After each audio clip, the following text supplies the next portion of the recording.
اعوذ باللہ من الشیطان الرجیم بسم اللہ الرحمن الرحیم الحمدللہ علیہ والصلاۃ والسلام اما بعد الا لعنت اللہ علی القوم الظالمین صدق اللہ العلی العظیم۔ سب سے پہلے تو میں مبارکباد پیش کرتا ہوں اپنے سندھ کے پوری قوم کو، برادران کو، خاص طور پہ وکلا برادری کو کہ جنہوں نے ثابت قدمی کا مظاہرہ کیا اور اس ظالم قوم سے اپنے حق کو چھینا۔ لیکن یاد رکھیے گا کہ یہ بڑے فرعون صفت ہیں، یہ بڑے مکار ہیں۔ وقتی طور پہ انہیں الفاظ کے گورکھ گندے سے آپ کو ٹالا ہے، مگر ہوشیار رہیں۔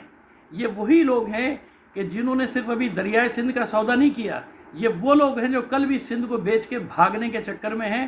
پہلے بھی انہی کے باپ دادا تھے جنہوں نے انگریزوں کے ہاتھوں سندھ کو بھیجا تھا اور سندھ کے مجاہدین کو سولیوں پر چڑھوایا تھا، مخبریاں کر کر کے انہیں مروایا تھا۔ آپ مجھ سے زیادہ جانتے ہیں سندھ کی تاریخ کو کہ کیسے کیسے مجاہدوں کو انہوں نے، بلاول جیسے جرنلوں کو اور کس طرح کے لوگوں کو انہوں نے پھانسیوں پہ چڑھوایا تھا۔ یہ وہی لوگ ہیں، انہی کی اولادیں ہیں۔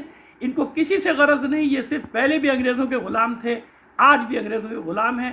آپ کو یہ وقتی کامیابی ملی ہے، میں پھر کہہ رہا ہوں، میں سندھ کا باسی ہوں، میں آپ سے کہہ رہا ہوں۔ اب یہ کتنا شور مچا رہے کہ ہندوستان نے پانی بند کر دیا اور تم نے سندھ کا جو پانی بند کرنے کی سازش کی، یہ وقتی طور پہ دبی ہے۔ میں آپ کو بتا رہا ہوں، اس کے پیچھے دوسرے ہاتھ ہیں۔ یہ پھر کسی نہ کسی طرح اور چکر سے یہ پھر نہروں کا سلسلہ لائیں گے، کیونکہ یہ دستخط کر چکے ہیں، یہ بیچ چکے ہیں، ان کے بڑے بڑے ان چیزوں کو بیچ چکے ہیں۔ اور آپ پھر ایک بار کہہ رہا ہوں کہ آپ خوش قسمت ہیں۔ آپ 11-12 دن وہاں دھرنا دے کر بیٹھے رہے اور آپ نے پورے سندھ کو سب کو بند کر کے رکھا تھا، وہاں سے نہ آنے دیا نہ جانے دیا، مجبور ہو کے ان کو آپ کی بات ماننی پڑی۔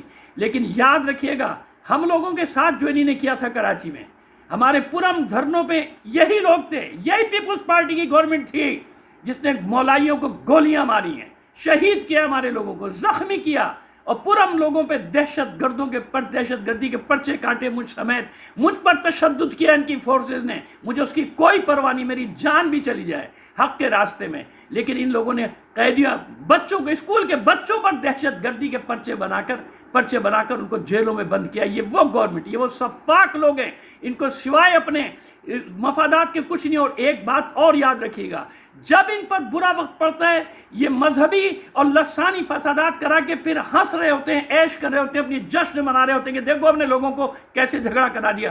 خدا کے لیے آپ سے دستبستہ اپیل کر رہا ہوں، اپنے تمام سندھ کے لوگوں سے، کسی بھی مکتب، مذہب، کسی بھی زبان سے تعلق رکھتے ہو، خدا کے لیے اپنے وسائل کی حفاظت کے لیے خود کھڑے ہو جاؤ۔ یہ بیچ کھائیں گے تمہارے منرلز، تمہاری کوئلے کی کانیں، یہاں تیل کے ذخائر، یہ سب صرف اپنے لیے اربوں روپیہ اپنے لیے لیتے جائیں گے، اور اس سے ان کو کسی چیز سے غرض نہیں۔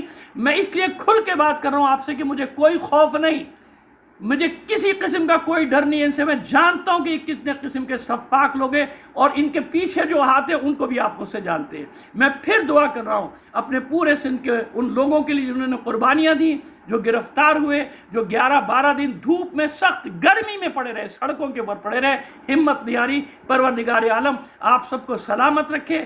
یقین رکھیں، جس کے دل میں بھی انسانیت کا درد ہے اور جو حق اور باطل کو معیار بناتا ہے، نہ زبان کو نہ مذہب کو، جس کے لیے حق اور باطل کا معیار ہے، وہ آپ کے ساتھ کھڑا ہے، مظلوموں کے ساتھ کھڑا ہے۔ اور یہ میں زبانی نہیں کہہ رہا ہوں، جان کی ضرورت پڑے گی، میں جان کے ساتھ حاضر ہوں۔ جس طرح سے ہم سے بن پڑے گا، ہم آپ کے ساتھ کھڑے ہیں، کیونکہ آپ کا مسئلہ نہیں ہے، یہ ہمارا مسئلہ ہے، یہ ہم سب کا مسئلہ ہے۔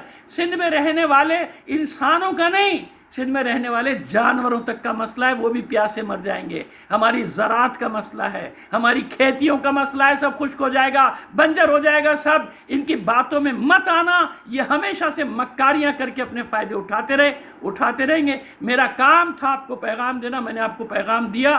وما علینا الا البلاغ المبین۔